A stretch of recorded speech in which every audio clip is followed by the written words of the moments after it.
ሰላም ውድ አድማጮቻችን እንደምን ቆይታችኋል? ከሪያሊቲ ሚዲያ አዳዲስ መረጃዎችን ለማግኘት የሪያሊቲ ሚዲያ ዩቲዩብ ቻናልን ሰብስክራይብ ያድርጉ እያልን ወደ ዕለቱ ዜናዎች እናልፋለን። የአማራ ክልል ፋኖ በአሜሪካ መንግስት የተገለጸበት ደረጃ 3 የሽብር ቡድን ወይም ታየር 3 ምንድን ነው? የአሜሪካ ኢሚግሬሽን እና ጉምሩክ ህግ አስፈጻሚ መስሪያ ቤት ራሱን የፋኖ አባል አድርጎ የገለጸን ሰለሞን በጋለ የተባለ ግለሰብ ወደ ኢትዮጵያ ማባረሩን አስታውቋል። ፕሬዝዳንት ዶናልድ ትራምፕ አስተዳደር በስደተኞችና ጥገኝነት ጠያቂዎች ላይ እየወሰደ ያለውን ጠንካራ እርምጃዎች የሚያስፈጽመው ይህ መስሪያ ቤት ከትግራይ ጦርነት ጋር በተያያዘ ግለሰቡ ላይ ከባድ ውንጀላዎችን አቅርቧል። መስሪያ ቤቱ ሐሙስ መጋቢት 4 2018 ዓ.ም የግለሰቡን ፎቶግራፍ አያይዞ ባሰራጨው ልጥፍ ሰለሞንን የገለጸው የሰብአዊ መብቶች ጥሰት ፈጻሚ፣ የታጣቂ ቡድን አባልና የዘር ማጥፋት ተጽዕኖ ፈጣሪ በሚል ነው። ግለሰቡ ስደተኛ በመሆን የሚገኙ ጥቅሞች እንደተከለከለ የገለጸው መስሪያ ቤቱ ባለፈው ሐሙስ የካቲት 26 2017 ዓ.ም ወደ ኢትዮጵያ እንደተባረረ አስታውቋል። ሰለሞን የተባረረው የኢሚግሬሽን መኮንኖች በርካታ ማህበራዊ ሚዲያ አካውንቶች ካገኙ በኋላ እንደሆነ ተገልጿል። እነዚህ አካውንቶች በይፋ ራሱን ደረጃ 3 የሽብር ቡድን ፋኖ አባል አድርጎ ገልጿል ብሏል። የሰለሞን በጋለ ልጥፎች የትግራይ ተወላጆችን ከኢትዮጵያ በማጽዳት ማሳደድና ጥቃት እንዲፈጸምባቸው ጥሪ አቅርቧል ሲልም ወንጅሏል።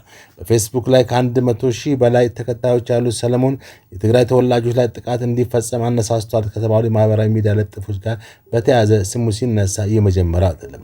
ቢሮ ኦፍ ኢንቨስቲጌቲቭ ጆርናሊዝም የተባለው ለትርፍ ያልተቋቋመ የምርመራ ጋዜጠኝነት ማዕከል ላይ በአውሮፓውያኑ 2022 የወጣ አንድ ምርመራ ዘገባ ሰለሞንን ጠቅሶታል።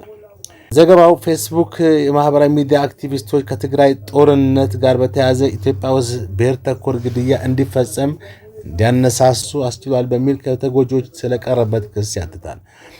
ዘገባው ውስጥ በአማራ ክልል ጎንደር ከተማ ውስጥ የተገደሉ አንድ የትግራይ ተወላጅ ታሪክን በማሳያነት የተጠቀሰ ሲሆን ቤተሰቦቻቸው ግድያ እንዲፈጸም አነሳሷል በሚል ካነሷቸው ልጥፎች አንዱ የሰለሞን በጋለ ልጥፍ ነው። ቢሲ በአሜሪካን ኢሚግሬሽንና ጉምሩክ ህግ አስፈጻሚ መስሪያ ቤት የቀረበውን ውንጀላ በተመለከተ የሰለሞንን አስተያየት ለማካተት ያቀረበው ጥያቄ እስካሁን ምላሽ አላገኘም።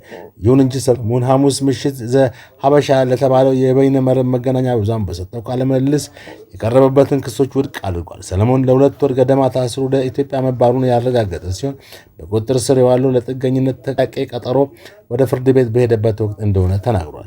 የሐሰት መረጃ እንደቀረበበትና ዘመቻ እንደተደረገበት የገለጸው ሰለሞን እንደ ህዝብ ጥቃትን የሚያነሳሳ ጽሑፍ እንዳላጋራ በመግለጽም አስተባብሏል። ታዋቂው የሂፕ ሆፕ አርቲስት ቴዲዮ በቅርቡ አዲዮ ጨዋታ በተሰኘው መድረክ ላይ ቀርቦ አሁን አገራችን ያለችበትን የፖለቲካና የማህበራዊ ሁኔታ እጅግ ጠንካራ በሆነ ቃላት ተችቷል።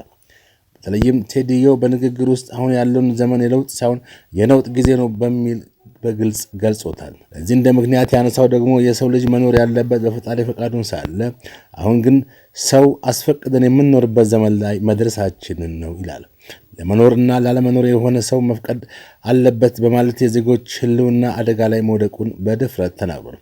እዚህ በተጨማሪም ቴዲዮ ወቅቱን የተማሩና አቅም ያላቸው ሰዎች ወደ ጎን የተገፉበት ነው ሲል ወቅሷል።